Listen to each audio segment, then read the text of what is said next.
our second event of the spring, even though it's just now spring. And happy spring, actually, everyone. This event is we're going to be playing a couple games that practice like teamwork and consensus. The games are silent. So what I'm going to do is break you up into 2 teams. And sorry, I was actually supposed to give these to you like in order. That's yours. That's yours. That's yours. I'm going to split you up into 2 teams. You're going to, and then you're going to try to get yourself in order, your birthdays in order, from whatever beginning of the year to January. I think we need to switch. January. Yes. Beginning of the year to. Oh, also not mine. Also not yours. December. Sorry. She's December. I have mine. You are March 11th, right? Yeah. Oh, that's okay. You're going to try to get yourself into a line from beginning of the year to the end of the year without talking. Okay? So the teams are, I'll just do A and B. So A, and A, and everybody else is B. Okay, if you're ready, so that's like B, right? B. This is A. B and B. Or I should say. Right, well, okay, so I'm going to time it, and I want to see how long it takes you guys to get in order. Why don't everybody stand up? Stand in a line like that. Right, so let's say the front of the line here is the earliest date, and the last date of the year, or the last birthday of the year, would be the back of the line. Okay, go! No talking. Yeah, okay, take care. Have fun.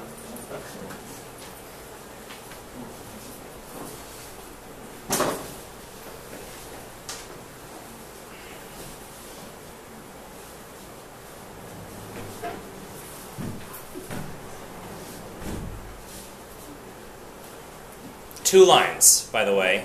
2 teams, 2 lines. That's why I split you up into A and B.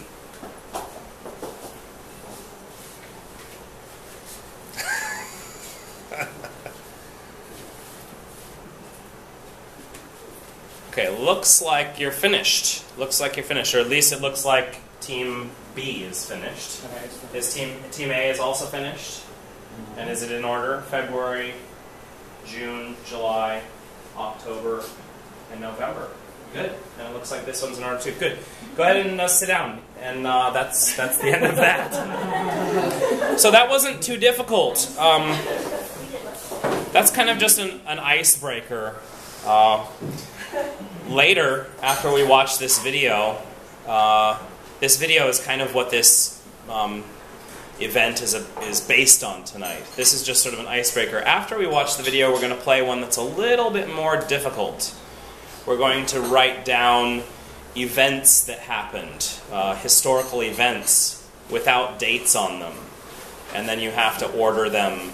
2 different teams have to order them without actually having the dates on pieces of paper. And you guys have to silently delegate. Like, it might be the fact that only somebody in the group knows when all of those 5 things happened. It might be that everyone knows, and it might be easier. You can talk now. Oh, sorry. I guess I'm talking. You don't have to talk, but you can make noise. It's not like the whole rest of the thing is silent. We're all beginners. If you don't want to do it, that's fine. I won't do it either, and then it'll be 5 and 5. That's okay too. Okay, just so I can get an idea because it's my first time. Okay, if you don't want to do it, that's fine. Why am I being a coward? It doesn't matter. Being a coward, it's our first time too. It's our first and last time actually. I want that t-shirt. That's fine. That's fine. I won't do it either. So 5 and 5. Okay? So no more Magna Carta. We can still do it. Doesn't matter. You're right. You're right. It doesn't matter if it's 5 and 6, but I think it's unfair advantage to those of you who have 5.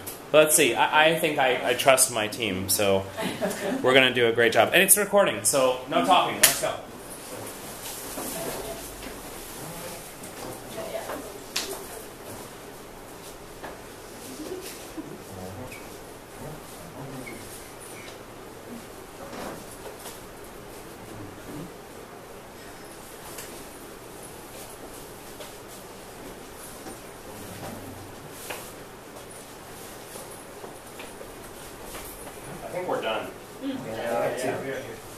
Nice. You're done also? That wasn't that difficult. Because we all. Oh, yeah. Because we all got our own. Okay, well now let's try it with Switching? let's try it switching. Because that was, I think that was too easy. This side or that Someone side? texted me. Earliest. Yeah, no, I wasn't paying attention. No, I think we did. I'm not exactly sure about all of these, but hers was the oldest, and I was next, and yours is. So I think that's okay. Let's everyone sit down, and I'll switch the groups, and I'll switch your cards as well. So I forgot which one was early and which one was late. Okay. Well, sorry, I didn't say. So Okay, good. I don't. Which way were you doing it? This is the earliest. The earliest, Okay. yeah. To the most recent in the back. Okay.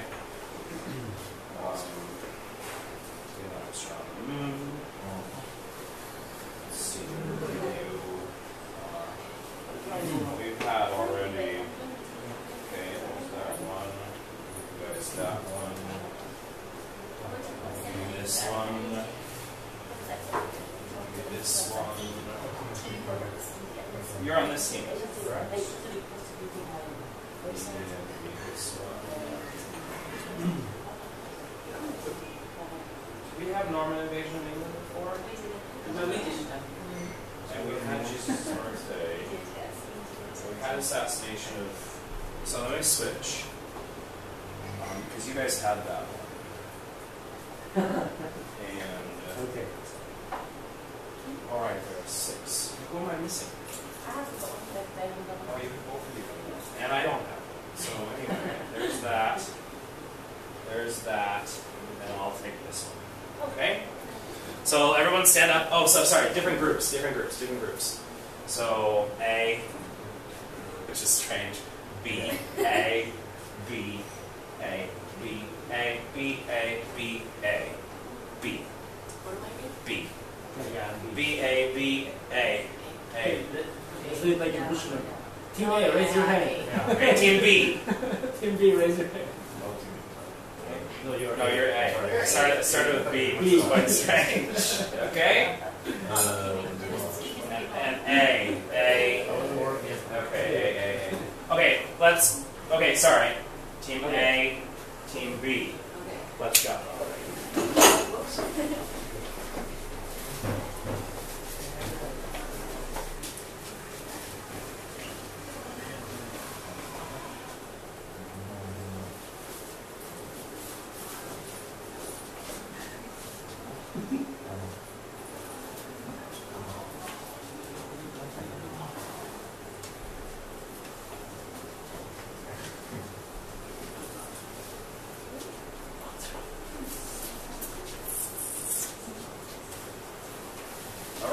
That wasn't so bad. That wasn't so bad at all. I think we're correct. Do you want to check us? Do you want to double check us? Yeah, so let's sound off. The signing of the memo card. I think that's the oldest. I It's think it is. 1200. This is like it's really, 1400. Meiji Restoration. The Yeah. insurance is 1868. Oh. Yeah, so it is switched. Huh? No. You're 1200. Oh, yeah. This is 18. This is much later. I thought it was like 1400 or something. Oh, okay. And then World War I, right? World War II. 1970, 69 or something like that. And just a few years ago. Oh, yeah. Okay. And yourselves, which was quite a long time ago, Okay. which was the 8th century. 1066. Oh, 11th century, which was 49. 49. Okay. Neil Armstrong on the moon, I actually embarrassed someone else. 50. 69. 69. Okay. That's the only data. It was a good year. Bye-bye or dissolution. Yeah. 89. Does that say?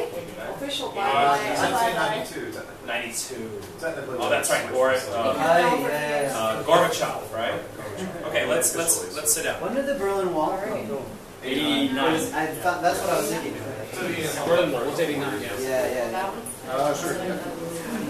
Okay, that was fun, and that's an icebreaker. But now I want to get into the meat of this, and it's an open discussion, so we don't have to specifically talk about these organizational structures. But I would like to look at how groups are organized, and whether the organizational structures are effective or not. Last time we talked about utopia, and we were talking about basically utopia and ecotopia. But previous to that, we had also been talking about ego and desire. And I think these things kind of, in some way, they all relate to each other in one way or another. Actually, I'm going to sit over here. Well, if we're talking about power structures, definitely. Right, power structures, and power structures involve ego. It doesn't matter if you have a hierarchy or a collaborative or whatever. It's going to include ego and also things that people want to get done. Those are desires, and which structure is going to bring us closer to some sort of utopia or whatever. So just think about those questions, and let's get started. Can I start? Yeah. One of the first things that I thought about talking about this was how very different the decision-making process is from the U.S. to China, the government, the federal government. It seems that China is able to make very quick decisions, and then it's just blanket, it's just done. Whereas in the U.S., we tend to get lost in minutia or lost in the process, and nothing gets done. So it's really interesting. If you take a pragmatic view, it seems that China is actually more successful as a what kind of government are you going to call that? Oligarchy, maybe. Fascist? But it's like it's a group of people making autocratic definitely, but it's a group of people making decisions for everyone. But because it's that group of people making decisions, those decisions they percolate through the system really quickly. Whereas in the U.S. it doesn't happen. Like the U.S. and the federal England, government U.S. and England might be more like overly complicated bureaucracies, right? I mean, this is kind of like what Hitchhiker's Guide to the Galaxy. One of the jokes in that is, I'm looking at you three because you're from England, but I shouldn't say that you for sure read that book or seen the movie. Okay, but I guess part of the joke in that movie is nothing gets done without 16 forms being signed, right, or something like that. And it's I mean, from what people in England say is it's worse in England than it is in the United States, but I think you would probably have to live in both places to really know, because I think it's equally as bad, or maybe not equally as bad, but it's as bad somewhere around there, as bad in the United States with fill this form out and then fill this form out and take it to this person, especially if you're working with, maybe if it's a simple thing, it's just one form to fill out. But if it's got to be something that's more complicated with different groups that have to be organized together, it can be very complicated. And that's what that. Go ahead. Go ahead. Yeah, I'm just fascinated by that because the amount of red tape involved in China and bureaucracy and filling in of forms, wasting of time is unbelievable. Yeah. So I don't know whether autocratic, as China is, or let's assume that we use the word autocratic for the sake of an argument or discussion, versus America, is more efficient, because certainly the red tape is convoluted and time-consuming. Absolutely. And it doesn't guarantee anything at all at the end. And I think the same kind of time process takes place in America too. Maybe maybe it's a different approach. But like I'm rather thinking than- of specifically in my mind, I'm thinking of how quickly China is able to change their policy on environmental law. It was just like almost overnight, basically. They were just like, okay, we're gonna now meet these emission standards, and this is gonna happen. But then anyone who wants to get anything done individually in China also has to go through a ton of red tape, and it's not guaranteed. And there's usually bribes to be placed. Yeah, because of different levels. So at the top level, it's just boom, everything's done. But like at the bottom level, you can't get anything. Yeah, but it's also, I think, quite easy to say, okay, this is a very past thing about emission, and this is going to be the new law, but to actually have it implemented and followed through to the end is a different thing. to say, yes, we've changed this law is one thing. To follow it through to the end and make sure that it's really fully implemented. So you mean- wrong without corruption, I think is a different. You mean because there's not all that bureaucracy, there's not enough way to make sure that people at the very bottom are even going to follow the rules that were made at the top? What I'm saying is that one can implement a rule, right, because you're autocratic, but that doesn't necessarily mean that that rule is going to be followed through and properly implemented in a way that works for the people or for the whole environment. So, changing a law or changing a rule is not necessarily going to change how things are being done in a quicker way or change them at all. So the government Because we also need to bring in government in China might seem agile, but whether it really is or not, you can only see in the future. Connor, you wanted to say something? Yeah, I was just going to actually take it back slightly and say, this video created by Transition Movement, right? I just wanted to give some context to that video if anyone's interested. So the Transition Movement is much wider than this video. The Transition Movement is about transitioning to alternative ways of producing and consuming things. So their kind of view is at the moment we're living in a very unsustainable way. We're overusing natural resources, polluting the environment and so on. We're wasting oil and rare precious materials and things and destroying our environment and things like that. And that we could transition, in theory, to much healthier ways of living together. Better, healthier ways to produce things, healthier ways to mine resources and to work together. And then part of this video, I guess, is also like alternative systems of how you make decisions about how you make things, who gets the things you make, how you obtain them, how we share, stuff that we make and so on. So that's kind of the context. And I guess it's kind of interesting to talk about these kinds of different types of governments, different types of ways of managing things in reference to that. Like, it depends on what you want to achieve. Which kind of management system, which kind of government system is better. Depends on what level, like governmental level or an NGO and non-governmental level. Sure. And they're completely different, sometimes in contradiction, sometimes within not parallel entities. Yeah, sure. And I'm not sure about China. I mean, a lot of my NGO work is in the UK. Where we had our own NGO working the grassroots levels with young people involved in crime and drugs, and trying to get them into employment and education. So we liaise with other NGOs within communities and did lots of collaborative work to gain funding to improve their future, for example. So that's what I know that we work in line with government policies and what government agenda is. Yeah. That's from the UK perspective. Yeah, so I sort of think... To establish an NGO, what's the process? Well, so in the UK you need to set up as a company or as an informal group, have a constitution. They go together, have a board of members, at least 3, the secretary and somebody does the accounts, and then you have volunteers or X amount of other members. And so ours is quite a low level NGO. You have 3 management committee and the rest of volunteers.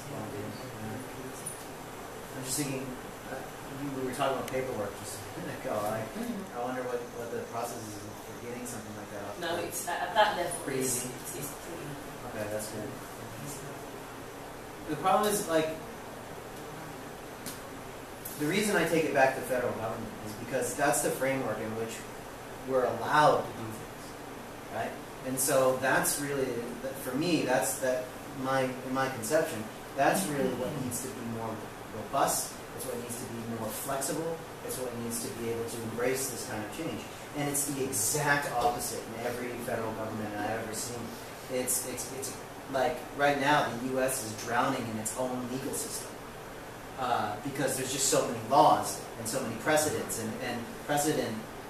There's a tyranny of law happening in the U.S. right now. You can't get stuff done because there was a precedent 50 years ago that said you can't do that.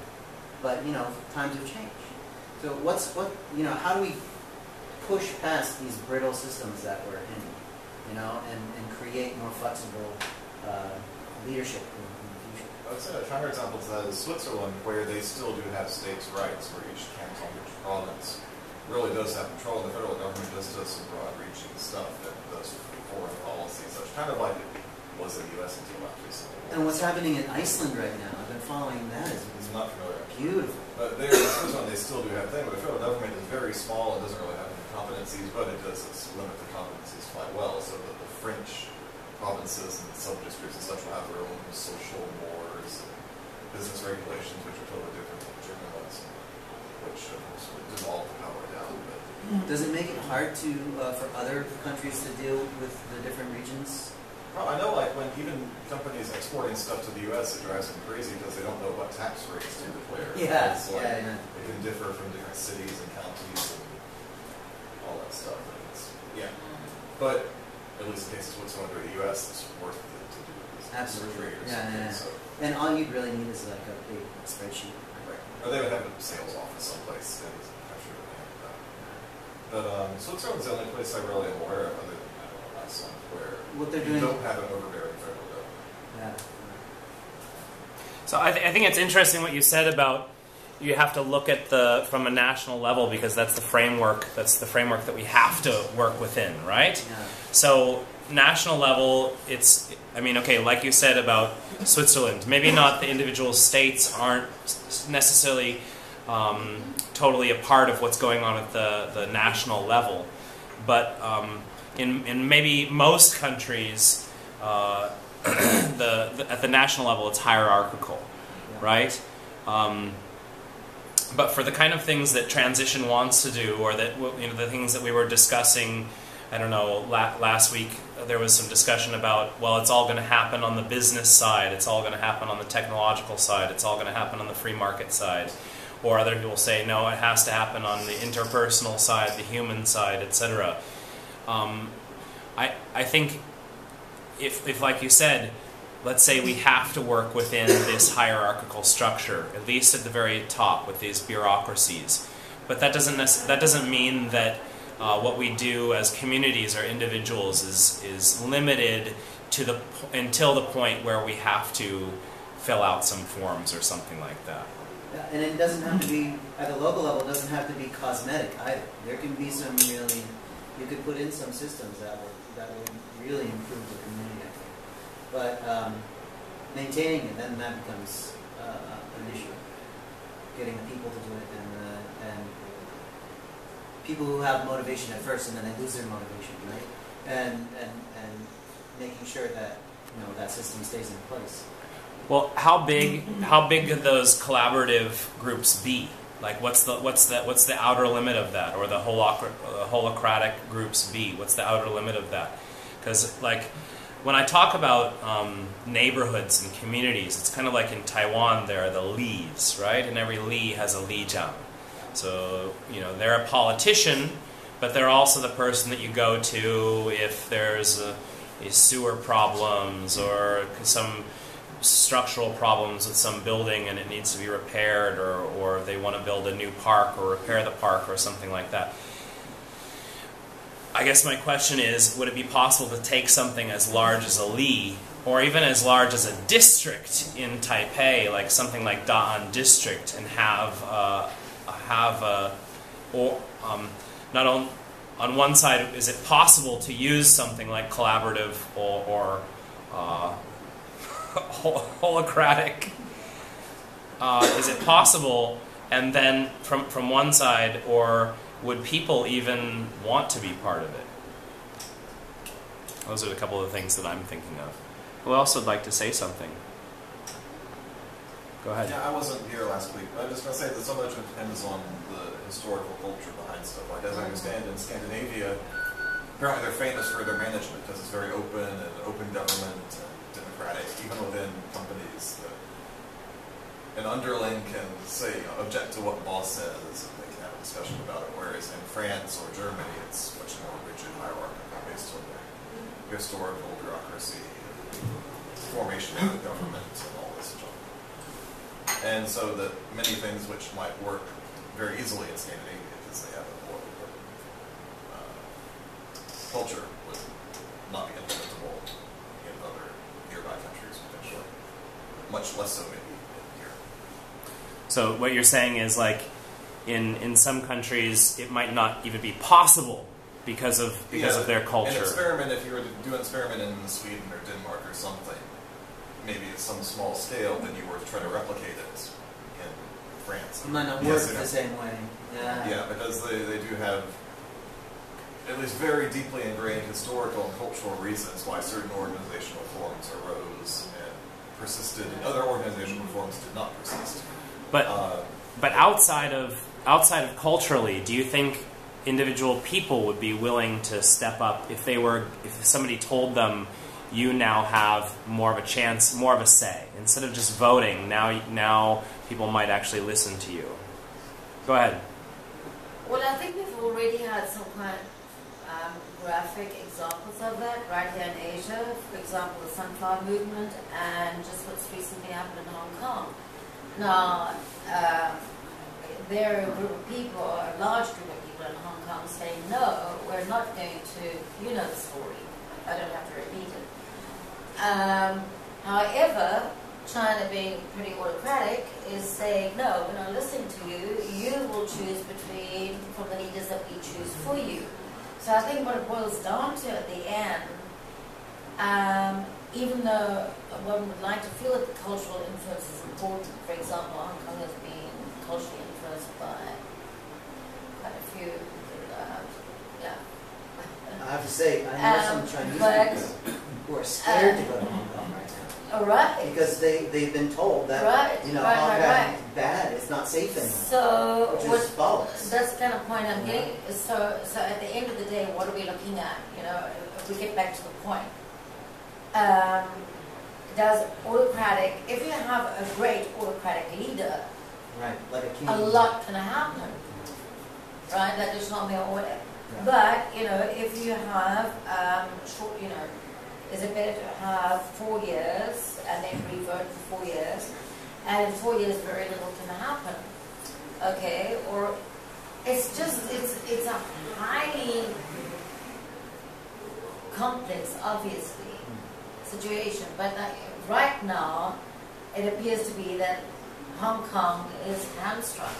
You know, they're not going to have a choice at the end of the day. They can protest as much as they want.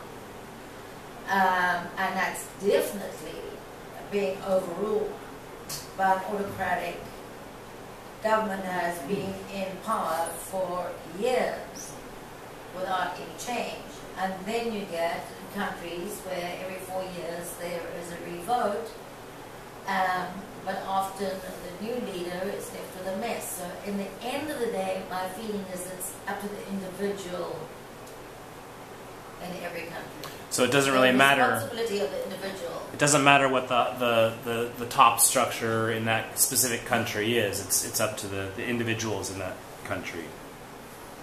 I'm trying to paraphrase. It appears to me that the balance lies more that way. Yes. Okay, go ahead. I was just going to say that I think it partly depends which structure you want, and how you organise a group of people depends on the type of problem. So, for example, let's say you're dealing with something that involves the whole planet, like, for example, climate change. That requires maybe a huge international effort of lots of different people, different governments, whatever form those governments take. And you get something like at a more medium scale level. Like, for example, the biggest corporation in Spain is actually a cooperative organization, right, where they share, like the wealthiest CEO is only 5 times richer than the person who works on the factory floor, for example. And that's, again, solving the problem of inequality, things like that. That's actually the largest corporation in Spain. So they're solving the problem of, like, workplace inequality and having a better place for workers to work or whatever. But then you could take a very, very small scale, something like, I don't know, a local stream being polluted, or, maybe a community project or something. That's where maybe a group of, say, of us would get together, and we would organise together that small scale, that community project or something. And that's where, we wouldn't even require government probably to any great extent. So I think it sort of depends on the level, or how big the problem is, how many people you need to involve, and the sorts of how you organise those people, how they're managed, how you share resources and stuff like that. So I just wanted to make that general point. Yeah. Could we say that, like, the smaller, the fewer people part of a group, the freer it can be organized? Is that fair to say? It's like, easier to organize for you. for a large problem, it's more likely going to be hierarchical than, say, a small group of people trying to affect change at a local level. I mean, it seems to me that the more people you involve, the more rigid it becomes, the structures become. Is that necessary? Is that necessary? This is my question. Is that necessary, or is there a better way to structure that? Yeah. Large people working, large amount of people. Well, so there are historical examples. So, for example, in Catalonia in Spain, just before the Franco government came in and created a dictatorship, there was about 2 million people in Catalonia organised to have a kind of workers' collectives and so on. I mean, albeit that was an agrarian, like agricultural society before rapid industrialization. I'm a big but fan they of did agrarian have- philosophy. actually. Yeah, but I mean, they did organise to have kind of like share resources, live in terms of cooperatives and things like that. Kind of Co-ops, yeah. social anarchist society. So there are some examples, I suppose, maybe the Kibbutzim in Israel is an example of large-scale groups of people sharing wealth within communities. Stuff like that. Though it's disappearing, Kibbutzim are becoming more commercial. But they are from some historical examples, I suppose, where it has worked. And then the cooperative today, like the biggest cooperative in Spain, I think is a very good example of sharing wealth and so on, healthier workplaces. Yeah. But what does seem to will appear to be very interesting right now is that there are more and more fanatical groups. I mean, Buddhism, for example, which is supposed to be one of the most philosophical, tolerant, empathetic group, is becoming quite fanatical. Fundamentalistic in Burma, in also. So it appears that in this world right now, where through internet, etc., our barriers are breaking down, and there isn't this nationalistic supposed feeling anymore, we seem to be breeding a lot of fanatical groups of a variety of religions. And they seem to need this intense feeling of belonging, of leadership, of. So where is that coming from? Case Because in it's point. certainly going, against our supposed government ideals, and they definitely are separatizing themselves. They're not connecting themselves to any group. They're forming their own kind of like Marlene Dietrich, and you dance like Zizi Jeanmaire. Your clothes are all made by Balmain, and there's diamonds and pearls in your hair. Yes, there are. You live in a fancy apartment off the boulevard Saint-Michel, where you keep your Rolling Stones records and a friend of Sacha Distel. Yes, you do. But where do you go to, my lovely, when you're alone in your bed? Tell me the thoughts that surround you. I want to look inside your head, yes I do. I've seen all your qualifications you got from the Sorbonne, and the painting you stole from Picasso. Your loveliness goes on and on, yes it does. When you go on your summer vacation, you go to Juan-le-Pin with your carefully designed topless swimsuit. You get an even suntan on your back and on your legs, and when the snow falls you're found in Samoritz with the others of the jet set, and you sip your Napoleon brandy, but you never get your lips wet, no you don't. But where do you go to, my lovely, when you're alone in your bed? Won't you tell me the thoughts that surround you? I want to look inside your head, yes I do. Your name, it is heard in high places. You know the Aga Khan.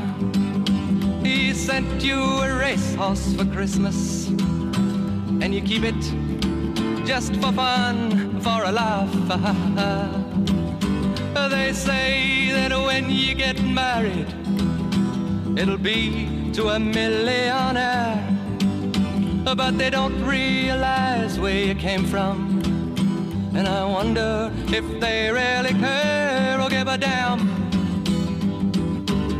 Where do you go to, my lovely, when you're alone in your bed? Tell me the thoughts that surround you. I want to look inside your head, yes I do. I remember the back streets of Naples, two children begging in the rags, both touched with a burning ambition to shake off their lowly bone takes. They tried. So look into my face, Marie Claire, and remember just who you are. Then go and forget me forever, but I know you still bear the scar deep inside, yes you do. I know where you go to, my lovely, when you're alone in your bed. I know the thoughts that surround you, 'cause I can look inside